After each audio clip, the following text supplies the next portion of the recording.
Now, the first rumor that I'm going to mention is the removal of the home button. Now, Apple has been paving the way for this with some controversial moves, such as the one in 2016 where they removed the headphone jack.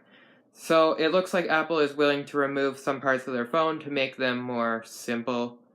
So I believe, and it seems like lots of other people have been speculating, and there's been rumors towards this, that the home button is in its last days and it will be gone in the iPhone 8 or 7S, whatever they call it. Also, Apple has been paving the way for the removal of the home button by making their home buttons 3D touch home buttons in the iPhone 7 and iPhone 7 Plus instead of physical buttons.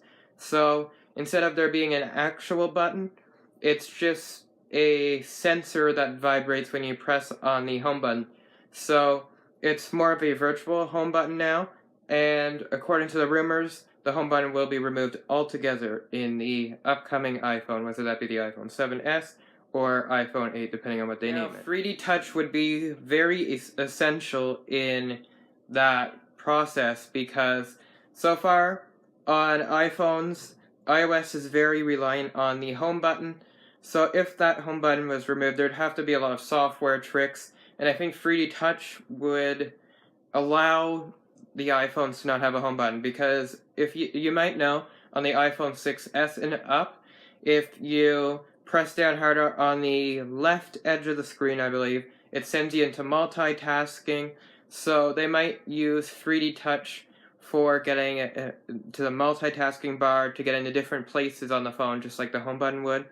So I'm thinking 3D Touch will be the way to replace the home button. Now, Apple wouldn't do such a controversial thing, such as removing the home button, without any purpose or any goals or things in mind. So what they want to do is make the bezels smaller, because on the iPhones, here I'm going to pick up mine, the bezels are ridiculously large. So what Apple wants to do is really shrink those down and make the phone look way more visually appealing, which would be a really exciting thing to see if the screen went almost all the way from the bottom of the phone up.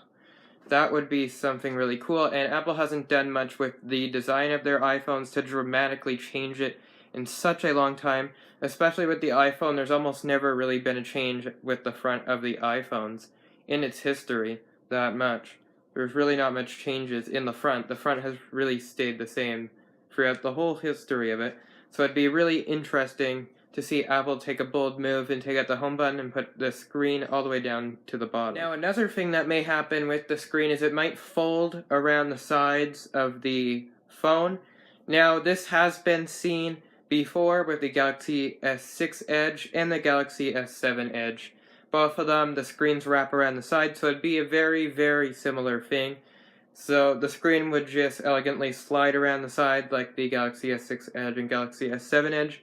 Now, as for the uses of that and how iOS would take advantage of it, there's no information on that yet, but it is very possible that Apple will add some curves to the screens where the screen curves around the sides of the phone. Another rumor about the screens, or speculation, is that the iPhone 8 or iPhone 7S, whatever they call it, will feature an OLED screen.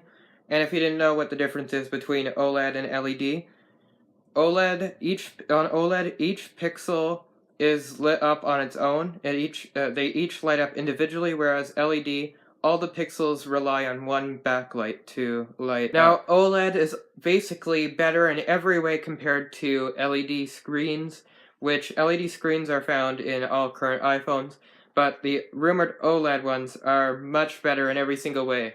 They give you drastically better quality and better brightness, and everything about it is just so much more superior, and you see those types of screens in Samsung smartphones, and the Samsung smartphone screens are stunning, and if Apple smartphones can get a screen that's comparable to Samsung's, that is amazing, because Samsung screens are beautiful and almost like no other, and OLED screens will bring that quality over to the iPhone pretty much.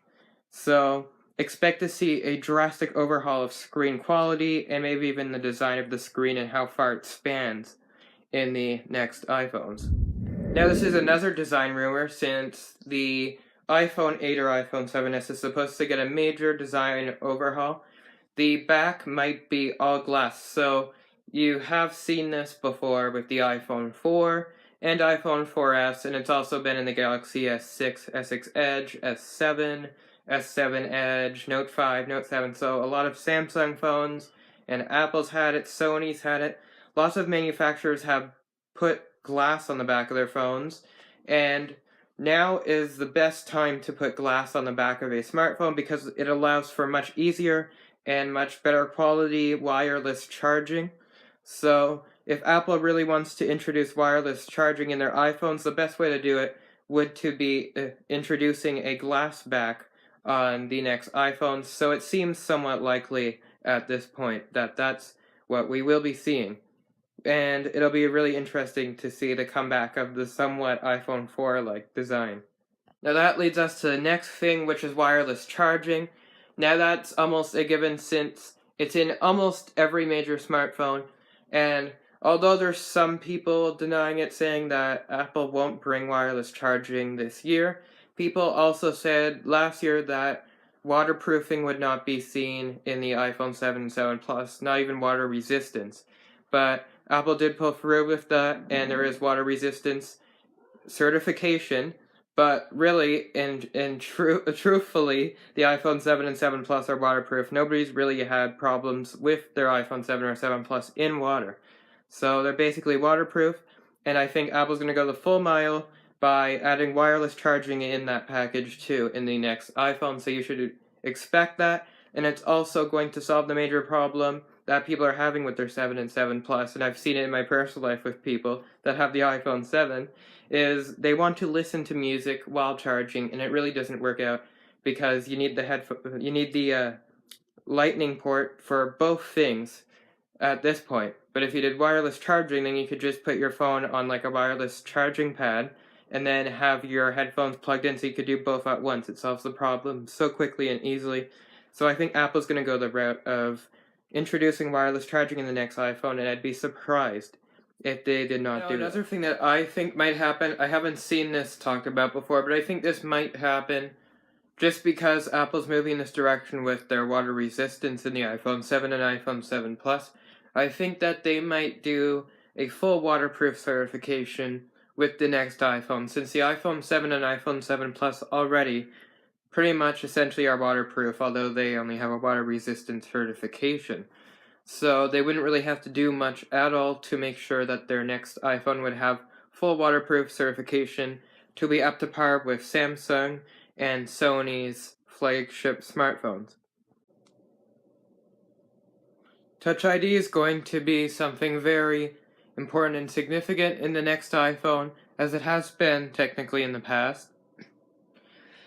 And that is because there won't be a home button for the Touch ID sensor to be on.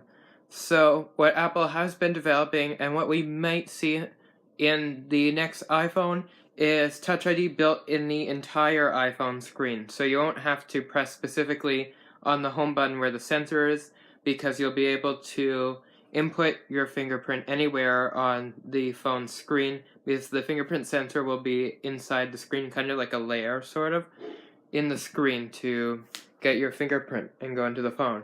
So it won't be a tiny sensor at the bottom. Now that's just a rumor / speculation. There's not really much to certify that that's going to happen. But if there wasn't a home button, then the Touch ID sensor would have to go somewhere else, or it would have to be embedded in the screen, which is more likely and it's more Apple-esque. Selfies are also a big part of our lives now. So what we should expect is a major bump in the camera, not just the rear, but also the dear front one, because we all know, we all take selfies and we love selfies. So expect some major camera bumps, just like what was seen in the iPhone 6s and 7. Every year now, Apple seems to be improving their cameras drastically as they want to compete with the DSLR market with their smartphone cameras and the image processing in the software of the camera app. So that's pretty much it. So a all-new redesigned and much improved screen, the removal of the home button, Touch ID embedded in the screen, major camera improvements potentially, a glass back, wireless charging maybe, possibly full waterproofing, and even more. So far it looks like Apple's really gonna do an all-out complete upgrade for the next iPhone, as it will be the 10th anniversary iPhone. So that's all that I have to say for this video. So thanks for watching, and if you are new, please subscribe, and if you know anyone that would like this content, please share it with them. Now, for everybody else, thanks for watching, and I hope to see you in the next video. Maybe even in later videos with some developments on the rumors for the iPhone 8/7s. So thanks for watching, and I'll see you in the next video. Bye-bye.